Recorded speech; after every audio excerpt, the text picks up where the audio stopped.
ముందుగా నమస్కారం.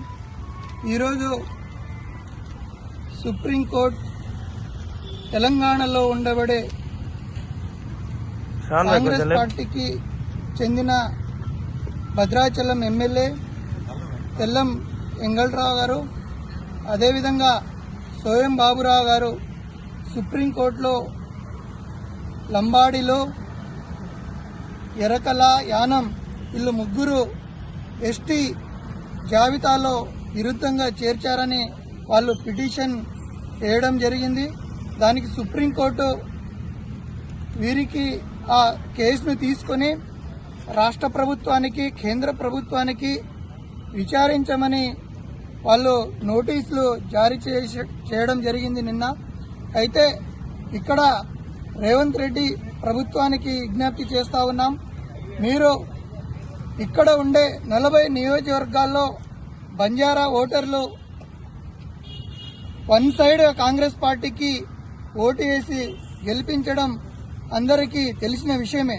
దీనిపైన వివిధ పార్టీలు మారి సోయం బాబురావు గారు పార్టీ మారిన పార్టీ లేదు, బీజేపీ నుండి కాంగ్రెస్కి రావడం, అదేవిధంగా ఇవాళ బంజారాలకు చిచ్చు పెడుతున్న విషయం అందరూ గ్రహించాలని విజ్ఞప్తి చేస్తా ఉన్నాం.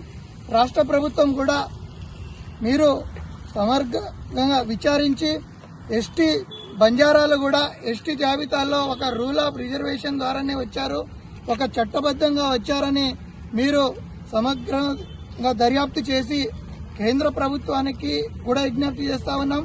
వారు కూడా విచారణ చేసి సుప్రీంకోర్టుకి సమర్పించాలని విజ్ఞప్తి చేస్తూ ఇక నుండి ఎలాంటి ఆ కేసుని కొట్టివేసే విధంగా రాష్ట్ర ప్రభుత్వం చర్యలు తీసుకోవాలి. లేకుంటే మాకు అభద్రభావం, ఒక కాంగ్రెస్ పార్టీ పైన ఒక చెడు ప్రచారం ఎవరైతే చేస్తా ఉన్నారో వారిపైన కాంగ్రెస్ పార్టీ పసిగట్టి క్రమశిక్షణ చర్యలు తీసుకోవాల్సిందిగా విజ్ఞప్తి చేస్తా ఉన్నాం.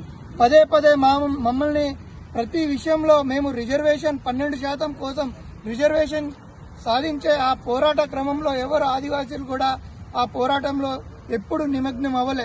ఎప్పుడు చూసినా లంబాడీ బిడ్డలపైన ఏడవడం, లంబాడీ బిడ్డలను ఎస్టీ జాబితా నుండి తీసేయాలని ఏ విధంగా వాళ్ళు కంకణబద్దులై కొట్లాడుతున్నారో వారికి కూడా రాష్ట్ర ప్రభుత్వం ఒక నివేదిక ఇచ్చి చట్టబద్ధంగా కాంగ్రెస్ పార్టీ 1976లో కాంగ్రెస్ పార్టీ ఇందిరమ్మ రాజ్యంలో కాంగ్రెస్ పార్టీ చేర్చుకుంది కాబట్టి అన్ని చూసి వాళ్ళ వేషధారణ కానీ సాంస్కృతిక సాంప్రదాయాలని అన్ని విచారించిన తర్వాత వారు 1976లో ఎస్టీ జాబితాలో చేర్చారు. ఈ రోజు కూడా రేవంత్ రెడ్డి ప్రభుత్వానికి విజ్ఞప్తి చేస్తా ఉన్నాం, ఖచ్చితంగా ఆ మంచి నివేదికను తయారు చేసి సుప్రీంకోర్టులో సమర్పించాల్సిందిగా విజ్ఞప్తి చేస్తా ఉన్నాం.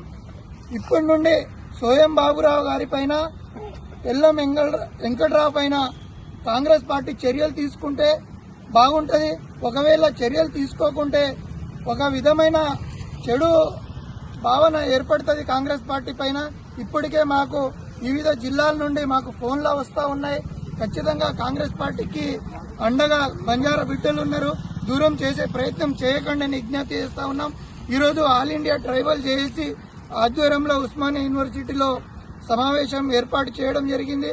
ఆ సమావేశానికి all India tribal JAC chairman Ravinder Naik గారు నైట్ ఫోన్లో మాట్లాడడం, ఎలాగైనా ప్రెస్ మీట్ పెట్టాలి, ఆ ప్రెస్ మీట్ లో మనం వివరణ ఇవ్వాల్సిందిగా వారు కోరడంతో మీడియా మిత్రులకు మేము ఆహ్వానం అందించాం.